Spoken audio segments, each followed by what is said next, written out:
Bueno, el tema de hoy, realmente el que me asignaron es embolismo pulmonar o embolia pulmonar.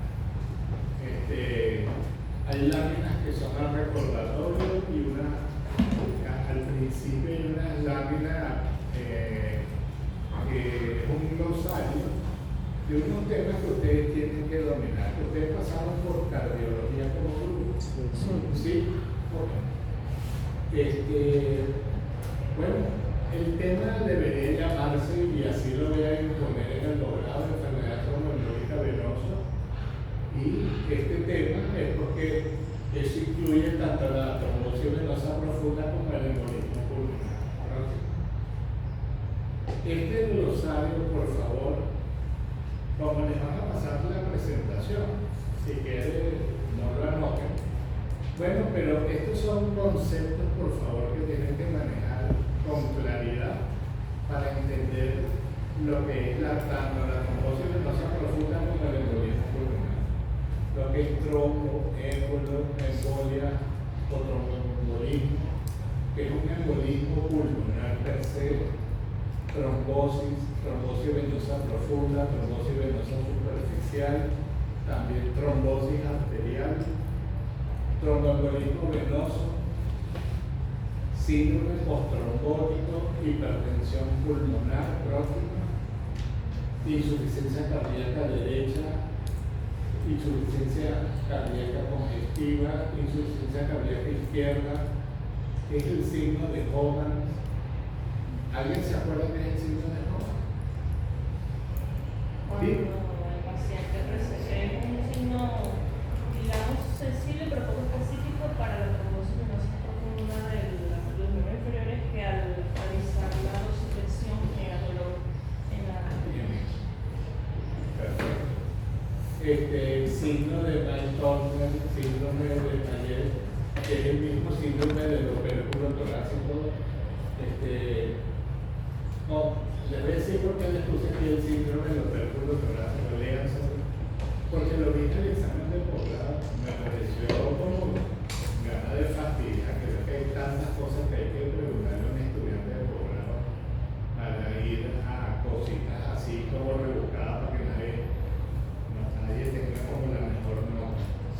Yo quiero que también entiendan cuando estén más adelante o cuando sean de posgrado y tienen alumnos de pregrado en su sala, dejen la hechonería y ese ego que nos caracteriza. Hay que bajarle el ego a los médicos, porque el ego hace daño. Por ejemplo, cuando usted pregunta cosas de en los exámenes, sabe que el 80% no lo va a responder.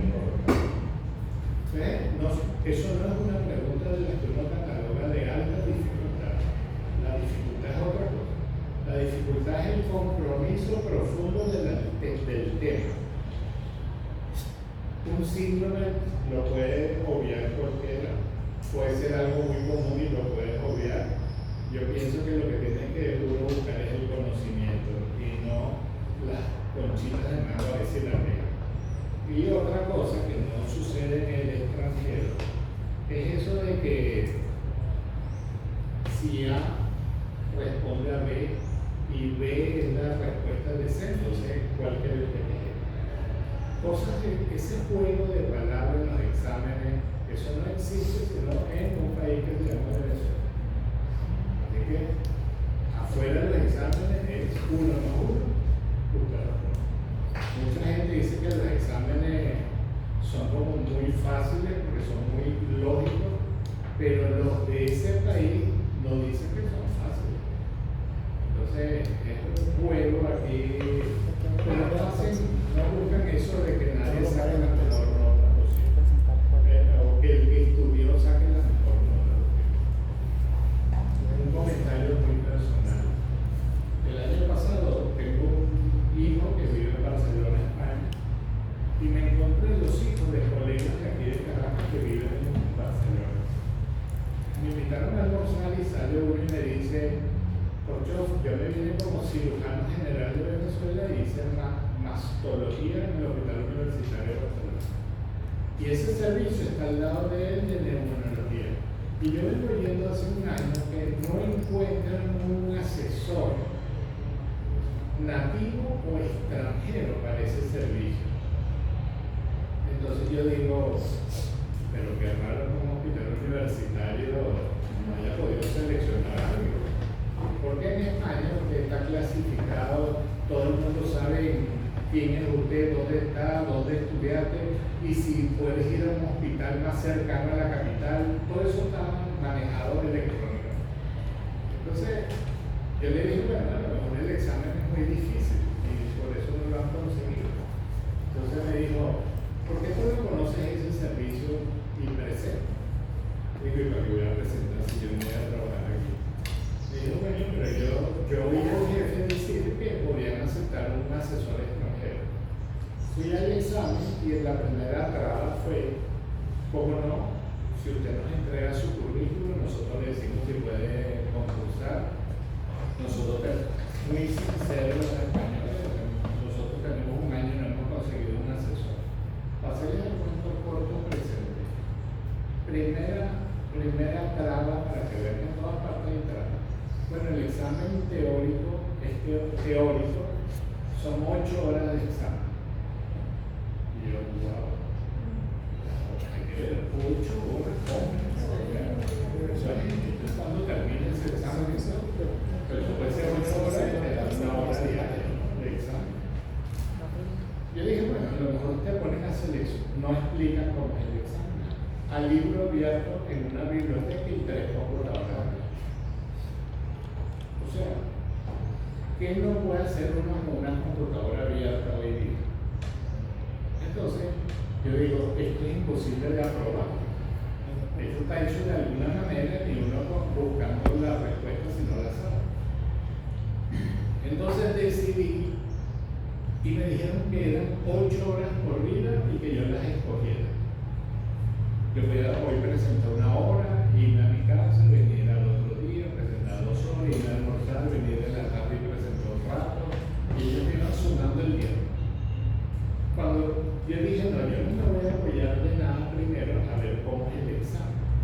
Y fui presentando selección simple, selección compleja o múltiple, y después me hice un micro razonamiento y todo. Y cuando veo el reloj, yo terminé el examen en 60 minutos, 1 hora. 8. Aquí está pasando algo que no puede ser. Entonces dije, voy a volverlo a hacer de cero.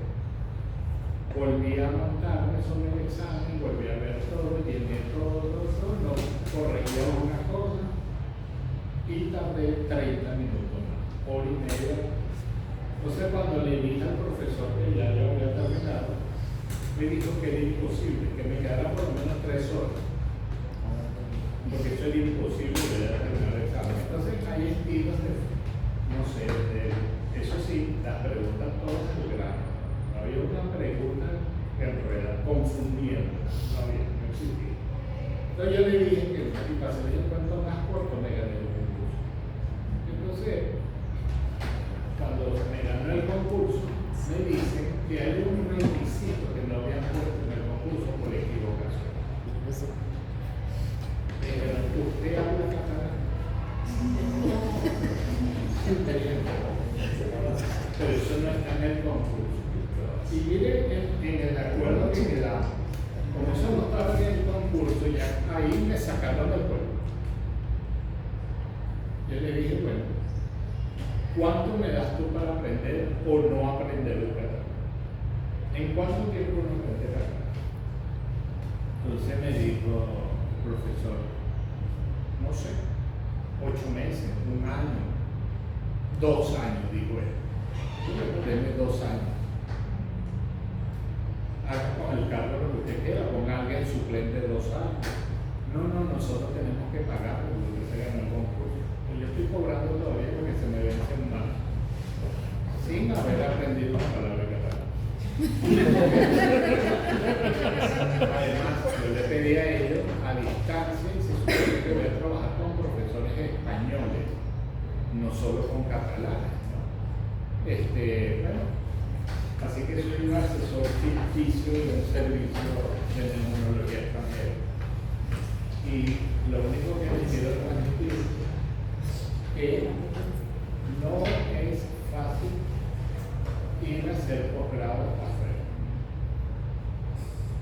Hay posgrados que son de mucha avanzada. Ejemplo, trauma. Yo sí creo que vale la pena hacerlo afuera si alguien quiere ser traumatólogo. Pero posgrados como cirugía general, medicina, área médica en general, todavía nos formamos bien aquí y podemos ganarnos lo que queramos hacer. Solamente hay que tener en cuenta del trabajo que lo sigan respaldando una en la otra. Si ustedes presentaron un concurso para posgrado y se sintieron mal en el concurso y habían respondido 2 preguntas, pónganle de 50 o 100, se paran y se van con los trabajos que tienen publicados. Es como que ni siquiera hubieran puesto ese concurso, presentar un examen escrito en las normas del concurso. Así que es suficiente con lo que uno lleva. Y para que vean que pueden llegar lejos, cuando yo concursé para profesor de la UCB, mi jefe, por una cosa de casualidad, cayó en mis manos su currículum de 20 años de profesor.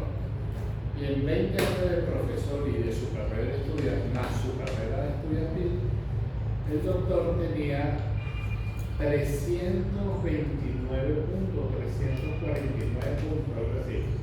Y yo en mi vida había ejercido la medicina solamente con el pregrado y el internado rotatorio de 2 años. Yo tenía 300. Entonces, los invito, vénganse a trabajar, pónganse a trabajar, publiquen anualmente, pónganse metas. En el primer semestre voy a publicar algo y en el segundo. Empiecen con los casos difíciles de la sala. Que no existe un profesor que pase frente a usted que no diga, usted escribe, puedo trabajar con usted. Divídanse en un grupo de 4, de 3, de 2. Pero no le dejen de preguntar a ningún profesor. Por supuesto, el 90% o el 95% en su vida espiritual. Por eso también sin artículos publicados, para nada. Así que todo el que de paso a pensar en algún momento que podría irse, es el primero que tiene que empezar a producir este año 2 artículos. Para que los valores. Seguimos. Y esto, por favor, léanse esto también. Todo lo van a tener en cuando copiemos la charla. Ok, yo les voy a saltar lo que es trombosis venosa profunda y enfermedad tromboembólica venosa, porque creo que, por lo menos el doctor Agustín Acuña me dijo que no, que solamente le diera tromboembolismo pulmonar. Yo no sé si él sabía que ustedes tienen por cardiología, no sé por qué él decidió que saltáramos esto. Avanza hasta donde diga capítulo 2.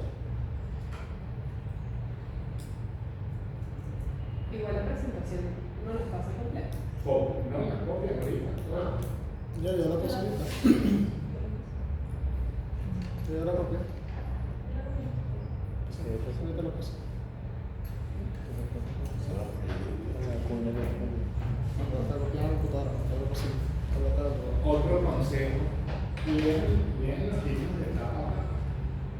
A donde hagan un libro de literatura, o un poemario o algo, no se leen varias, como que eso fuera una novela. Léanse los libros de medicina de la misma manera. Así que pasa que léanse los de etapa y así se actualizan. Agarran un Hamilton y dicen, oye, pero es demasiado, ¿no? Ustedes se ponen a leerlo y verán que en 2 meses o 3 meses se lo leyeron completo. Y no les hace falta, sino cuando lean el próximo edición dentro de 2 años, van a ver que notan automáticamente la diferencia. Oye, esto no era así, esto no era así. Así que leanse los estados para dejen eso de leer por capítulo.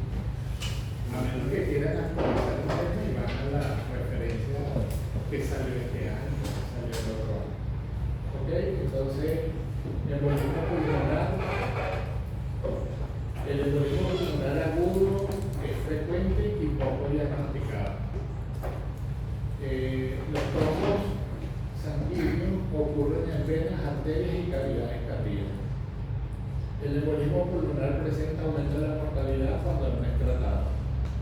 Estratificación del riesgo sigue siendo un componente crítico y es la tercera alteración más frecuente en Estados Unidos y la Unión Europea. Cardiovascular. El 5% de las personas lo ha padecido o lo padece. Fíjense el tercer punto. Presenta aumento de la mortalidad del paciente cuando no es tratado. Solamente se lo llevan de mensaje: tromboembolismo pulmonar sospechado, tromboembolismo pulmonar tratado. La anticoagulación la podemos revertir después. Si no terminó el diagnóstico sin un embolismo pulmonar, pero 100% correcto es tratarlo. Triste es tener que esperar más tiempo para diagnosticarlo y decir, se murió anoche porque se volvió a embolizar. Así que, por favor, sospecha, se trata. ¿Seguimos?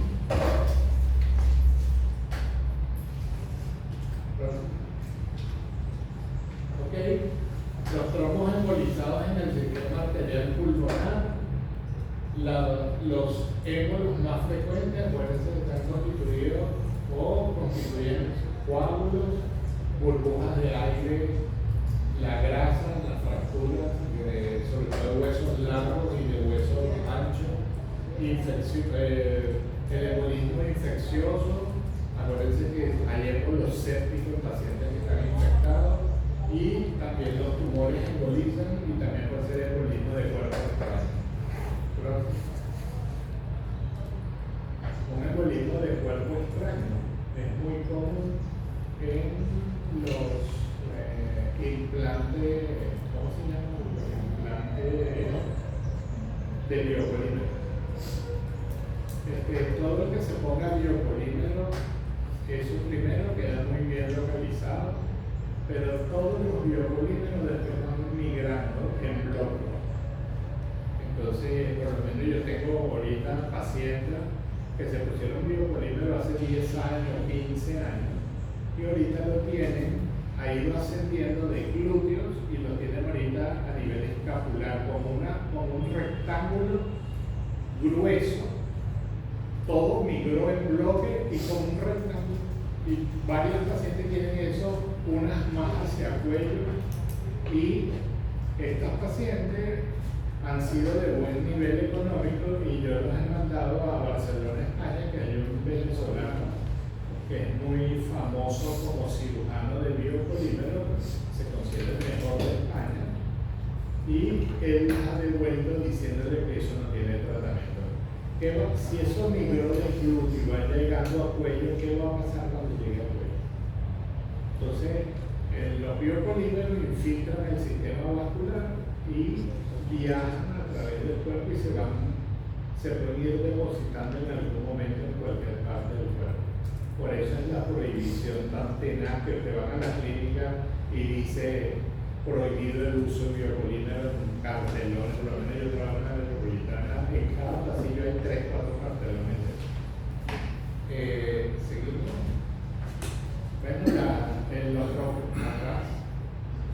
Los tromboembolismos pueden ser agudos, subagudos, crónicos, y según la estabilidad hemodinámica pueden ser masivos y submasivos.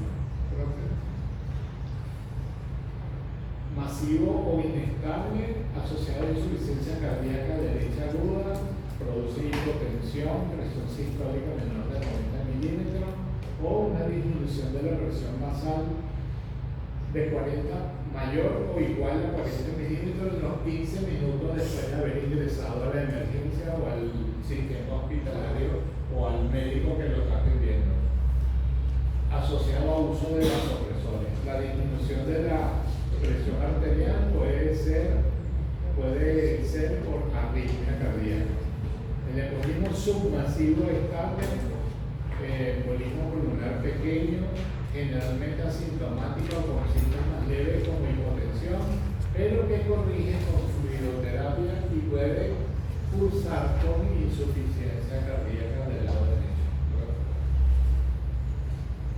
Epidemiológicamente, mayor incidencia, perdón, la incidencia anual global de 100 a 200 casos por 100.000 habitantes, incremento de la incidencia en mayores de 50 años, en algunas literaturas van a encontrar mayores de 40, y en el sexo masculino, mayor incidencia en caucásicos y afroamericanos cuando se comparó con hispanos y asiáticos.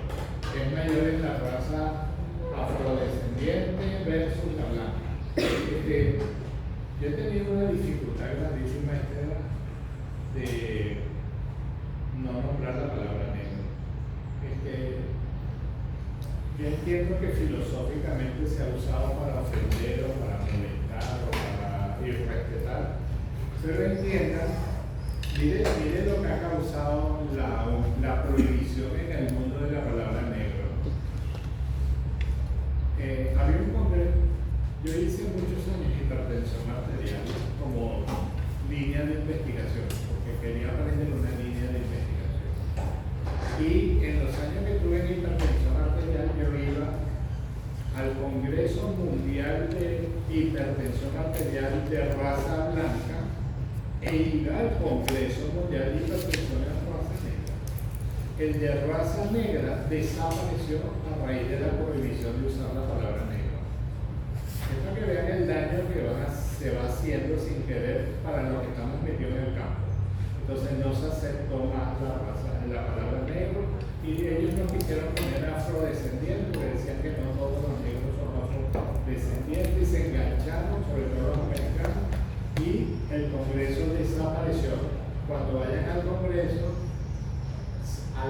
si algún expositor quiere hablar de la hipertensión arterial en afrodescendientes, está bien. Y solamente como un mensaje a García, la hipertensión en raza beta es muy severa cuando se le compara con la raza blanca. Los daños colaterales de hipertensión en raza blanca son menores. La falla renal definitiva, la enfermedad renal, etcétera, es mucho menor que en raza oscura. Sin tratamiento, el 50% de pacientes con trombosis venosa profunda proximal de miembros inferiores embolizarán, y el 25% de ese total morirá. Autopsias sugieren que muchos casos de embolismo pulmonar no fueron diagnosticados. Seguimos.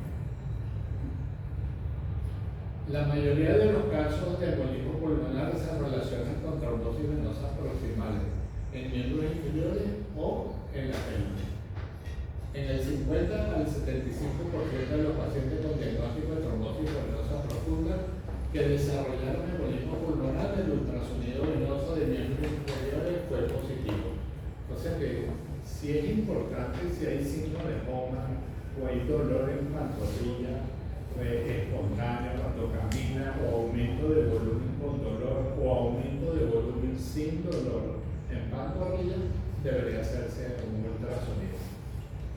Catéteres endovenosos permanentes en miembros superiores producen trombosis venosa profunda y pueden provocar tromboembolismo pulmonar. Pregunta del examen también, vi en el posgrado. Esa pregunta la vi en el posgrado. Que si era más frecuente el tromboembolismo pulmonar de origen en miembros superiores o inferiores. Bueno, se supone que siempre es miembros inferiores, sobre todo proximal y pélvico.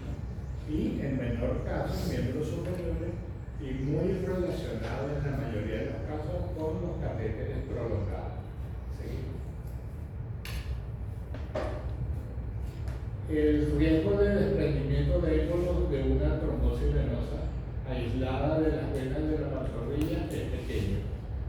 Aproximadamente el 50% de los pacientes con trombosis venosa pélvica o profunda proximal de la pierna, vena poplitea, etc., presentan embolismo pulmonar que suelen ser asintomáticos. Acuérdense que no necesariamente deben tener síntomas. La insuficiencia cardíaca derecha es la causa más frecuente de muerte en relación al embolismo pulmonar. Entonces, todo lo que tenga que ver con el corazón derecho, acuérdense, deben sospechar que puede haber un coro agudo y coro crónico, ¿no? En este caso un coro agudo, y el coro pulmonar agudo puede ser un embolismo pulmonar o debería ser un embolismo pulmonar. Entonces, si usted ve un coro, a veces se asocia a esto que en la misma emergencia es obligatorio dos cosas, el electro y la placa de toque.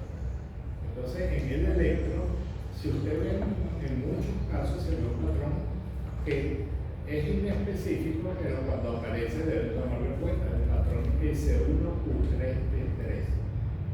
¿Okay? S en D1 y Q y T en derivada 3. Y ya ahí viene un diagnóstico casi hecho y tiene que corroborarlo con estudios más avanzados. Ya vamos a llegar a eso. Seguimos. Los factores de riesgo del tromboembolismo venoso, tenemos hereditario, déficit de los factores de coagulación, sobre todo el factor 5 de Leiden, mutación del gen de la protrombina. Stop. Si alguien se quiere anotar, voy a escribir con un doctor de terapia intensiva de la Policlínica Metropolitana y con el doctor, no sé, conocen a Edwin Ramírez de Medicina 1 y hay un hematólogo que me dijo que quería escribir el caso. Tenemos dos casos de trastornos de coagulación produciendo tromboembolismo pulmonar. Hay un puesto para un estudiante. Puedo yo hablar con ellos y decirle que vamos a meter un estudiante de pregrado. Y ese es un artículo para el primer trimestre de este año. Factor 5 de Leiden, mutación de gen de la trombina, disminución de anticuerpos naturales, sobre todo la proteína C y S, la disminución de la citrombina y el aumento de la homocisteína. Solamente por conocimiento, en el hospital, en el banco municipal de sangre, hacen los anticuerpos naturales, sobre todo la proteína C y S. Prácticamente creo que solo en Caracas la metropolitana lo hacen, porque tienen el mercado largo, todo el mundo sabe que lo hacen y van para allá o van al banco municipal de sangre. Pero para que sepan, no lo hace más nadie, o sea, aquí no lo hacen, en ningún hospital lo hacen. Y es importante, si hay una sospecha de tromboembolismo pulmonar, que ustedes documenten mejor el caso. Entre los factores de riesgo adquiridos, los estados de hipercoagulación debido a neoplasia, inmovilización, infección, traumas, enfermedad del colágeno, cirugía, síndrome nefrótico, trombocitopenia inducida por heparina, fármacos como los estrógenos, el embarazo, coagulación intravascular diseminada, taquicardia, arritmia, y el tercer grupo de factores de riesgo son los idiopáticos. Las comorbilidades en embolismo pulmonar, pacientes con trastornos malignos, enfermedad maligna subyacente, insuficiencia cardíaca, pacientes portadores de enfermedad pulmonar obstructiva crónica, edad avanzada. Ya dijimos que anteriormente que hay que tener cuidado con mayores ya de 50 años en general. Y otras comorbilidades, la sepsis, diabetes, enfermedad renal crónica, enfermedad inmunorreumatológica. Por favor, siempre alerta con el síndrome antifosfolipídico, pregunta de examen para que sepan en pregrado, y tratamiento corticosteroideo o quimioterapia. Diagnóstico de embolismo pulmonar, bueno, puede ser clínico, debe ser clínico, paraclínico y hacer diagnóstico diferencial.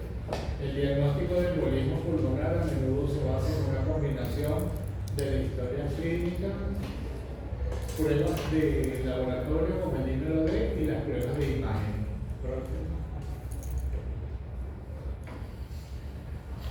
Lo puedo tener un poquito más claro. Yo lo veo.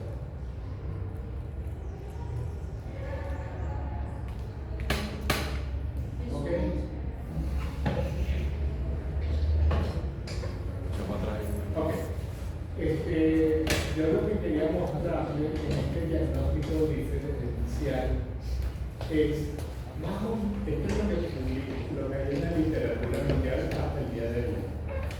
El porcentaje de pacientes con síntomas, el mayor es disnea, tanto de reposo como de esfuerzo en general, y le sigue dolor pleural, dolor o edema general, ortopnea y tos. Los demás puede haber dolor torácico no pleural, no es frecuente, aunque ellos son el 27%. Entonces, puede presentar dolor de edema en muslo, puede haber síncope, mareo, hemorragia. Pero entiendan que los principales son disnea, dolor pleurítico, dolor de edema gemelar, ortopnea, tos y dolor torácico también puede ser no pleural. Seguimos al lado.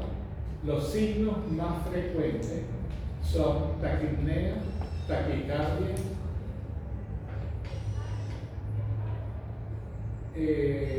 disminución de sonidos pulmonares. Del resto, lo otro puede ser inespecífico. 6% en diaforesis, fiebre 6%, cualquier proceso inflamatorio puede producir esto. No tiene sentido. ¿Seguimos?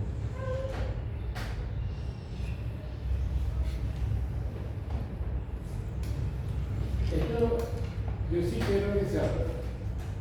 Es una pregunta como que uno tuviera el teléfono en la mano. Esto tiene que tenerlo grabado en su teléfono, estas dos escalas. La escala de Wells es todo el tiempo una pregunta como residente, como estudiante en la sala, con el paciente. Es una cosa que ustedes verán porque yo le doy un poco de importancia, pero bueno, está escrito y a todo el mundo le parece que le gustan los números, entre ellos el de Wells. Y como es una escala, no es fácil retener los puntos y eso hace que sea una pregunta de dificultad importante en los exámenes. Y ya lo verán en las revistas, que es común en las revistas de las emergencias de los hospitales, etc. Bueno, acuérdense que esta es una escala de probabilidad y simplemente se las traen para que se las tengan grabadas. Léanselas y solamente saben que las tienen en el teléfono. Escala de probabilidad, estas, tanto Wells como Ginebra, inclusive les preguntan en los exámenes escritos del posgrado cuál es la diferencia comparativa cuando usted compara estas dos escalas. ¿Ok? Pásenme la siguiente. Apréndanse las dos escalas, pero no apréndanse, las tengan en un lugar a la mano siempre. Entonces, fíjense que hay un trabajo que habla de la utilidad de las escalas en predicción clínica. Bueno, yo creo que cuando hablamos de predicción clínica baja, intermedia y alta, y la predicción improbable, si estas son escalas de probabilidad, o sea, es posible que esto ocurra, pónganla de lado. Usted ve que los porcentajes confirmados es a partir del tercer nivel. El porcentaje confirmado en el primer nivel, en el leve, es 10%, y en el segundo nivel 30%. De verdad que eso estadísticamente, ese 10 por lo menos es insignificante total. Entonces, pero hay eso creado, alguien escribió este artículo mejor, como para decir que esas escalas casi prácticamente no sirven para nada. Seguimos. Bueno, el diagnóstico clínico en enfermedad pulmonar, síndromes clínicos de mayor a menor gravedad. Bueno, el síndrome clasificado como 1 es cuando hay colapso circulatorio que se manifiesta como síncope, hipotensión o cianosis. El segundo síndrome es los pacientes con disnea aislada. Y el tercer síndrome es infarto pulmonar que cursa con dolor torácico pleurítico y o hemoptisis. Entiendan que la disnea y la taquicardia es el síntoma y el signo más frecuente en los pacientes con enfermedad pulmonar. Seguimos. Para clínicamente, exploraciones complementarias básicas en embolismo pulmonar. Gases en sangre arterial, lo que uno hace cuando el paciente llega a la emergencia. Gases en sangre arterial, electro, péptido natriurético auricular, troponina, rayos X de todo. Pero la conclusión que eso es lo que hacemos normalmente, el 90% de lo que vamos a ver un paciente de emergencia, y esta información es bastante inespecífica.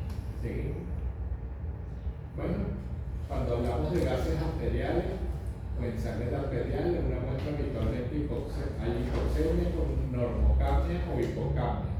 Pero la presión arterial de oxígeno puede ser normal, hasta en un 30% de los pacientes en cualquier edad de los casos. Una hipoxemia inexplicable o inexplicada debe sugerir el diagnóstico, particularmente cuando la placa de tórax es normal o está poco alterada. Al inicio de la radiografía de tórax la mayoría está normal, las placas. ¿Sí? Electrocardiograma. Los trastornos del electrocardiograma son insensibles pero relativamente específicos. Los signos que se consideran más sugestivos son inversión de la onda T en las derivaciones precordiales derechas, hipertrofia y sobrecarga de cavidades derechas. El patrón S1Q3T3 es raro pero indicativo de hipertensión pulmonar. Yo le voy a hacer un comentario. Lo que pasa es que una muestra es sesgado y es una locura decir que eso no es así. Pero cuando usted le preguntan a los neumonólogos y a los cardiólogos y a los médicos de terapia intensiva, es raro que un paciente con embolismo pulmonar diagnosticado no tenga el patrón S1Q3T3. Así que siempre, toda la literatura dice, pero nadie habla de los porcentajes, de por qué es raro, por qué es poco frecuente, pero nadie da un porcentaje. ¿Sí? Es más, yo he hecho diagnóstico en embolismo pulmonar de pacientes muy pálidos con tendencia de hipotensión entrando en la emergencia y con ese patrón S1Q3T3 presente. Y después, mientras voy estudiando el paciente, la placa, bueno, pero acá no es una placa de tórax, no hay nada de la placa de tórax. Entonces, aquí van a aprender qué es lo que hay que hacer. Y no estemos dándole vuelta a los pacientes, gastando más dinero para la institución si es pública y pagando más dinero para el paciente si es privado. Tú puedes aumentar el electro. Pónganlo acá. Bueno. Está bien. Pero me comprometo que usted rota un ganador de la próxima. Carlos. Yo les voy a dar, me comprometo el lunes, que alguien venga al hospital.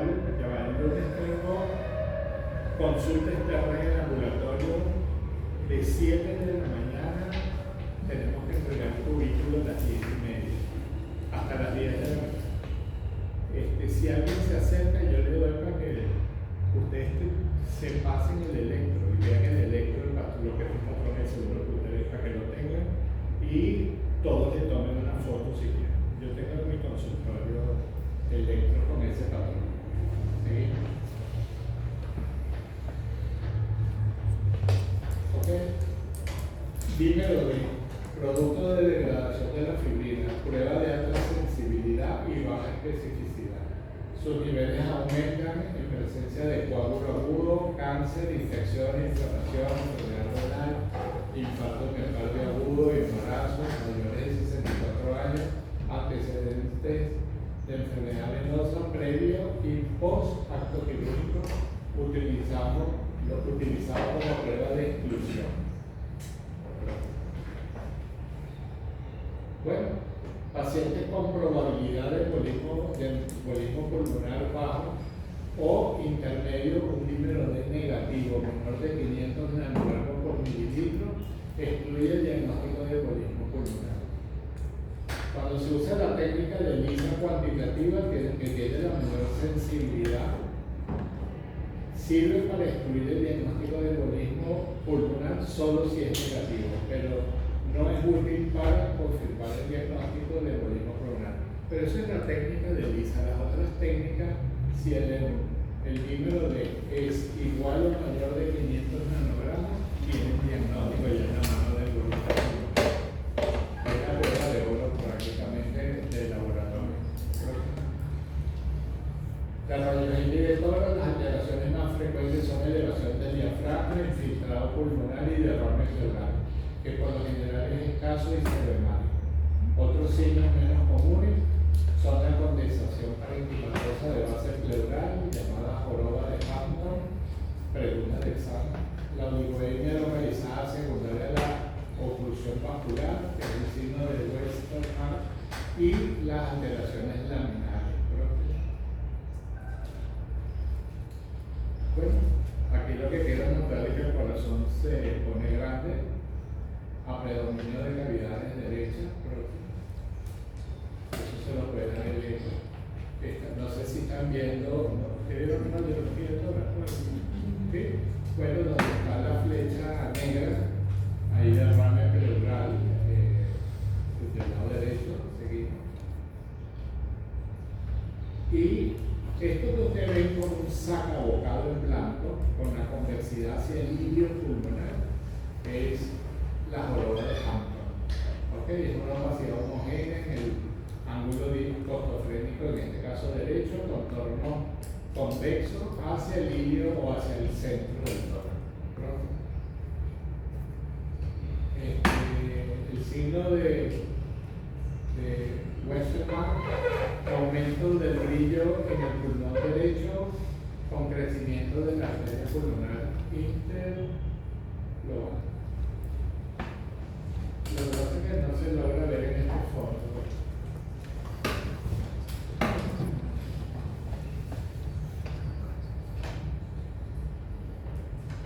Angiotac, prueba de imagen de elección para diagnóstico de embolismo pulmonar. El problema de esta prueba esa es la prueba que debería hacerse si hay sospecha. Para mí es la única prueba que se debería hacer, pero tiene el problema que usa yodo. Acuérdense que hay un grupo de personas bastante alto que es alérgico al yodo. Entonces, siempre pregunten lo de la alergia por si acaso.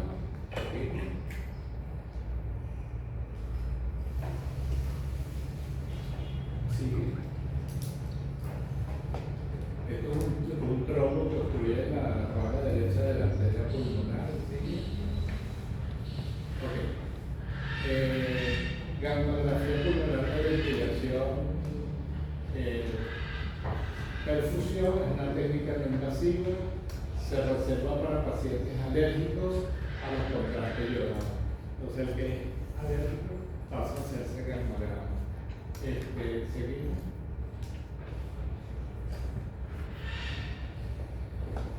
Seguimos. Bueno, existen otras técnicas, está el ultrasonido de compresión para miembros inferiores próximos, y esto es angiografía por resonancia magnética, tomografía por emisión de fotón único de ventilación perfusión y venografía por tomografía computada. Creo que hasta aquí. Diagnóstico diferencial es amplio, incluye neumonía, síndrome coronario agudo, insuficiencia respiratoria aguda, pleuritis, pericarditis e insuficiencia cardíaca congestiva. En caso de hipotensión, el diagnóstico diferencial es aún más amplio, porque puede ser una sepsis, una hipovolemia, taponamiento cardíaco e infarto agudo del miocardio. Y yo quisiera que todos se buscaran este algoritmo. Hay un algoritmo que dice para tromboembolismo pulmonar, algoritmo diagnóstico, así se llama,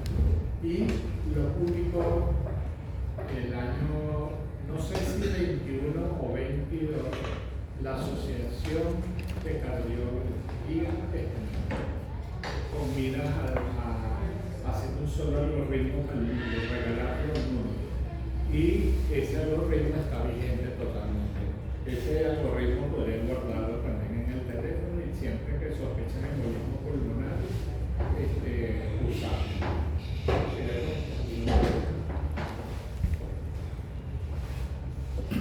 No, tenemos visto la persona. Bueno, tratamiento, acuérdense, vía oral de una vez con heparina bajo peso molecular o que pueden usar warfarina sódica y pueden usar también heparina vía oral también de bajo peso molecular, que es la Vigatran, es el que más se usa con más seguridad. Y el Rivaroxal. Así que si quieres, no sé, si quieres copiarla en la computadora y se la pasas al correo